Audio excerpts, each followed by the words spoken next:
And now, please welcome CEO of Dallas-Fort Worth International Airport, Sean Donohue, in discussion with Skift Editor-in-Chief, Sarah Kopit.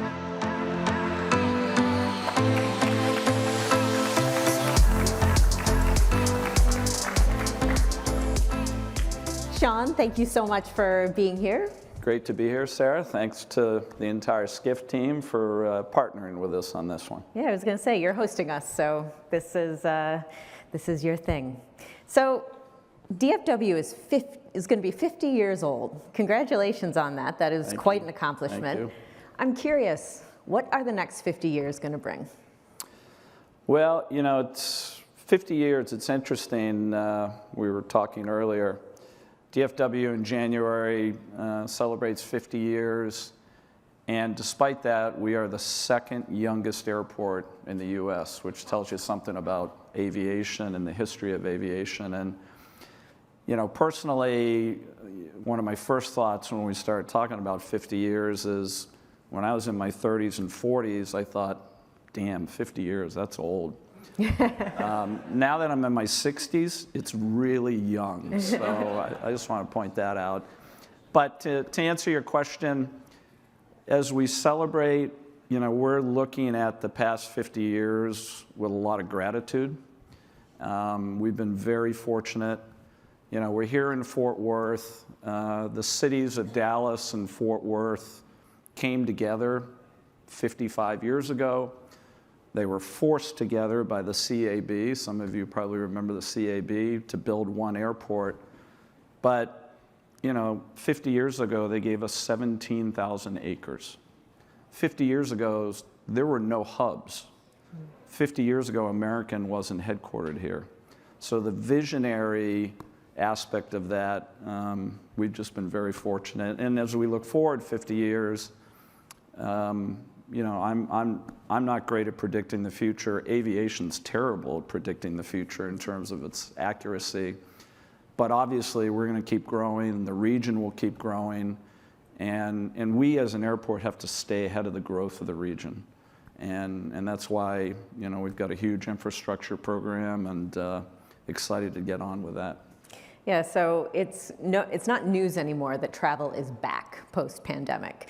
You know, DFW had record-breaking passengers coming through the airport in June, and you're looking for, let me make sure I get this right, 100 million yearly passengers by the end of the decade. Right. That is a huge number. How is your airport going to prepare its physical infrastructure for such a large influx of human beings? Right, right. And this is a challenge for a lot of major U.S. airports. I read a report recently from Fitch, and they outlined the infrastructure or the capital programs for the major airports. We have a $9 billion capital program through the next 5 to 7 years, but if you look at Atlanta, you look at LA, you look at Chicago, you look at O'Hare, all of those are in the $10 to $15 billion range. And we, you know, as we look at the infrastructure, and our programs will start next year, what really strikes me, and for all of our airline partners, I know they will readily agree with this, airport projects are just so expensive. They're incredibly expensive. They tend to be inefficient. They tend to be disruptive. And they just take an incredible amount of time. So why is that? I think, as everybody knows, when you're building within the active operation of the airport. You and I were talking about LaGuardia. Yeah. LaGuardia did a great job. I mean, that new terminal is fantastic. I applaud everyone involved in that. But that was a 5-year project and was very disruptive, you know, during the process. You experienced that. Yes, it was. Yeah. So we're trying to figure out ways to minimize the disruption, minimize the costs, minimize the inefficiency. And we started with a project a couple years ago. We built some new gates. And I think we've got a video maybe we can show while I talk about it.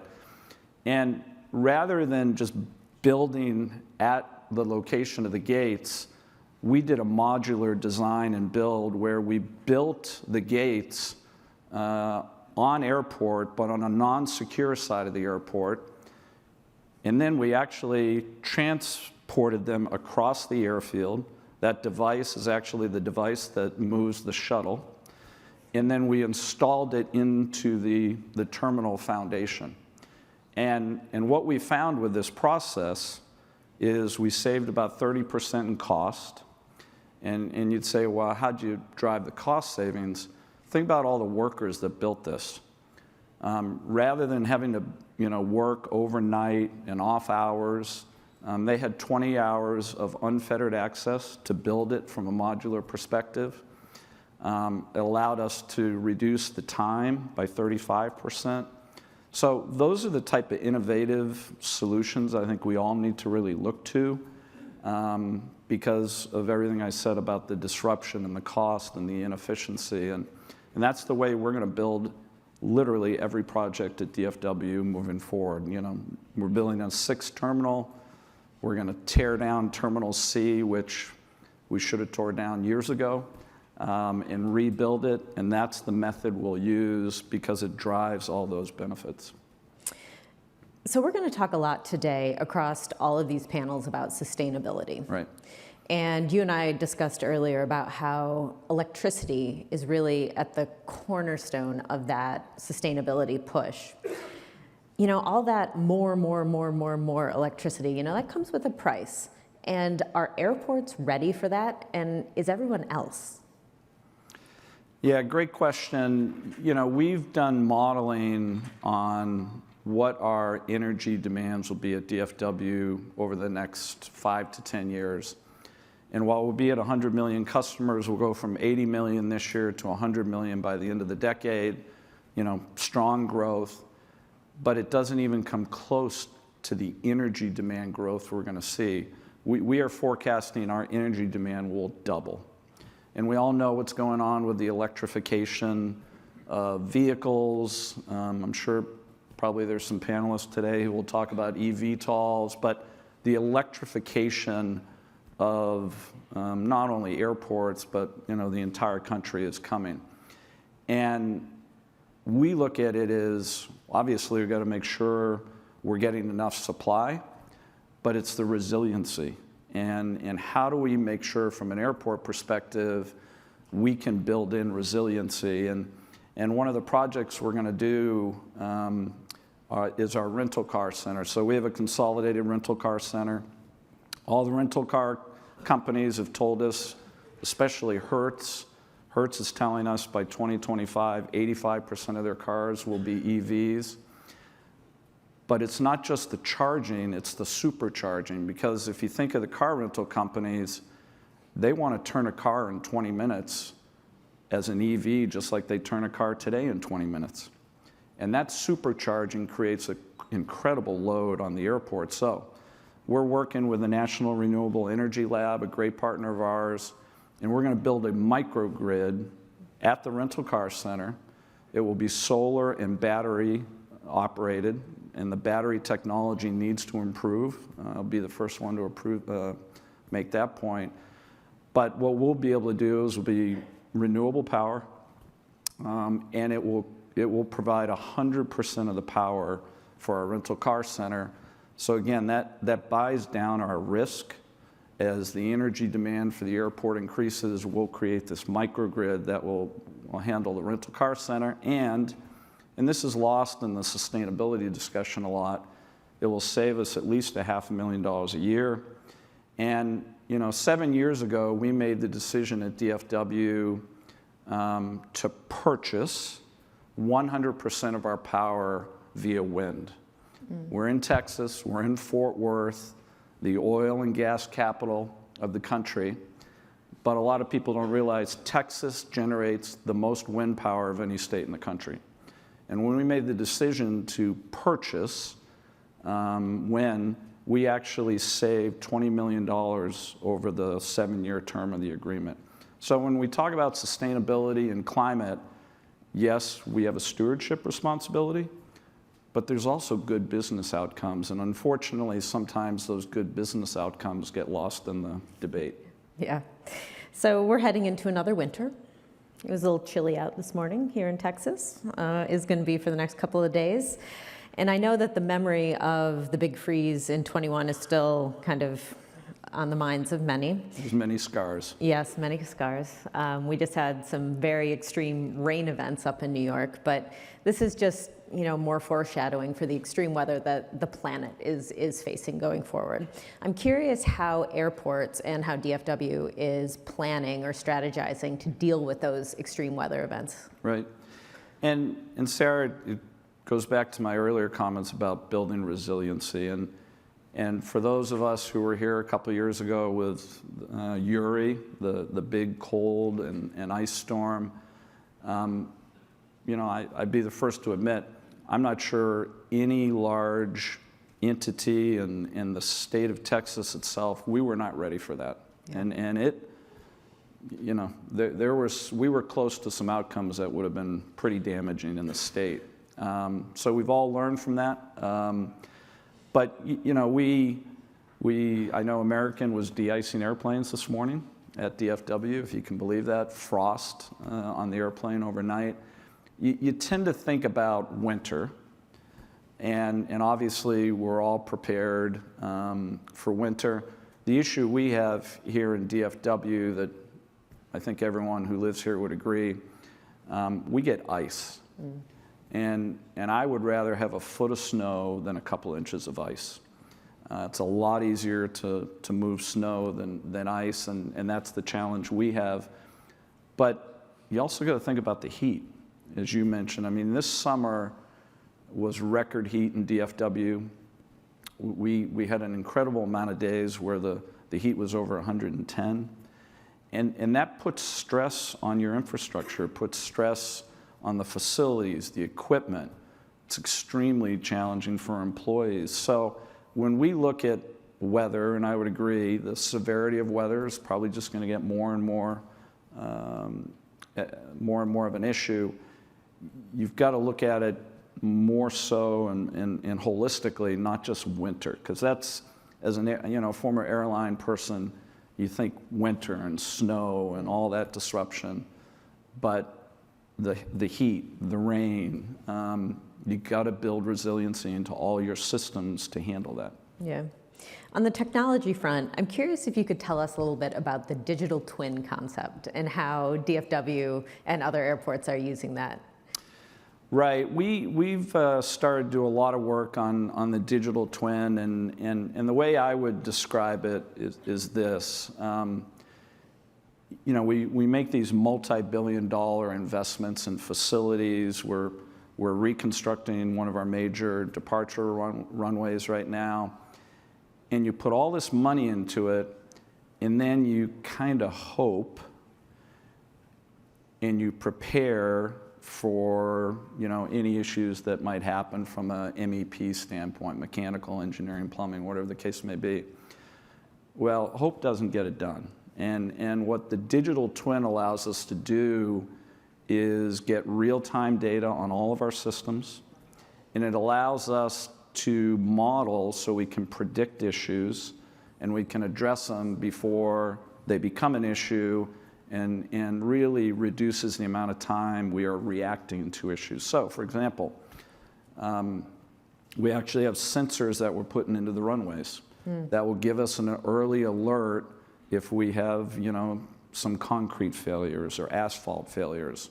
We have sensors when we pour the concrete, and I'm not an engineer, but my I&D team tells me, you've got to make sure you have enough time for the concrete to set, and that's always been kind of a formula that people use.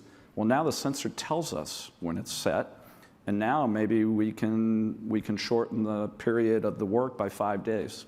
It's that type of work with the digital twins across our whole campus. It's something we're sharing with airports around the country, and we think it makes a tremendous amount of sense. And then, probably most importantly, it gives us the digital database that allows us to hopefully make some progress from an AI perspective. Yeah, we're going to get to AI in just a minute, but for everyone in the audience that has a question for Sean, now would be the time to get out the app, send those questions on over. So I'm sure you've got a lot of them out there. To AI though, I did want to ask you about what, whether it's automation or generative AI, where do you see the big applications for airlines? Like, is it biometrics? Is it real-time data? Like, what is where are you seeing the major implications in the near term? Well, we've been using machine learning, AI, Sure. for years, and our team is here, and we learning from the airline partners. We're now using yield management to price our parking, and that's been very successful. So we've been using AI, but the generative AI, we have no examples we can share because we haven't really turned anything on. But the stage we're at when it comes to generative AI is, what are the categories we want to really focus on? We don't have the capacity to look at AI to solve all of our challenges. So what are the what are the pillars we want to go at? And what we've decided as a team is, how can we use AI to improve the customer experience? How can we use AI to improve our employee experience? And then the third one, which is a passion for me, and it's a tough issue to talk about, but it's an issue today, is how can we use AI to improve safety and security? So those are the three categories we're really going to focus on. Again, we are in the infancy stage. I'm not going to BS anyone that we're doing a lot of generative AI. We are not right now. But those are the three target areas that we believe will provide the most upside for us. Yeah. So I'm going to take one from the audience now. Can U.S. airports keep up with the scale and quality of newer airports around the globe? Well, if the question is newer airports, the answer is no. I mean, let's face it, are brand new airports going to be built over the next 10, 15, 20 years? Maybe, but I can't think of one. In an area that doesn't have service, or a large metropolitan area that's thinking of building a new airport, I struggle seeing how that will happen. A, the cost will be incredible, and B, as many people know in here, the airlines pay the vast majority of operating costs for airports, and would the airlines want to put, tens of billions of dollars into building new airports? I don't see it happening. Now, if the question is, what can we do to improve the quality of our airports? I'll go back to my point about the billions of dollars being invested in new terminals and so forth. So I think it will be a LaGuardia example, more so than building a brand new airport. Another one from the audience, and I actually had this question as well. From a future customer experience, or what is a future customer experience that you're hoping to implement? So I was thinking, in 5 or 10 years when I'm back here right. for the Skift Forum in 2033, how is my experience going through DFW going to be different than what it was like yesterday? Well, and if I'm here, I'll probably be using a cane, but what I would hope in 10 years for DFW, really any of the airports, is how do we continue to use technology to improve the facilitation of customers through the airport? All of us in this room, we know how to maneuver through airports, but 70% of the people who come through DFW probably travel 2 or 3 times a year. And when things go wrong, when there's a delay or a cancellation, or they're late getting to the airport, how do we help them? And how do we use technology? How do we understand their needs better? The facilitation of travel through the airport is just so critical. And sometimes, I've made this mistake frequently. We focus on the premium experience, which which we will continue to focus on. I mean, lounges have just exploded in airports, right? And even with all the new lounges, you can't get into them. And we'll continue to focus on that premium. But for the people who need help, we're not doing enough to help them right now. And how can, over the next 5 or 10 years, how can we do that? And I would just add one thing. It's just not technology. There is still going to be a people quotient. And at DFW, we've actually stood up a brand new customer experience team in the last 5 or 6 years. And these people are the people in the terminal who are out there to try to help the people that need the help. And technology is great, but a lot of time customers need to talk to someone. And it's reassuring and it's very helpful. So getting that balance right. What do you think of the new programs that are popping up around that allow unticketed passengers to go to the gates?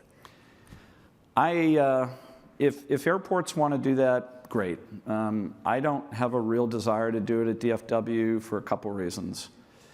I don't know how many people really want to come out to DFW if they're not flying.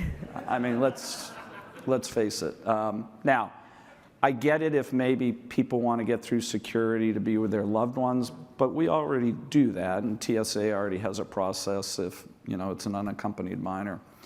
Number 2, checkpoints are busy. I'm not sure I want to add more throughput to a checkpoint and add to the wait time of going through a checkpoint. So if some airports want to do it, great. I don't see a real requirement for DFW. Okay.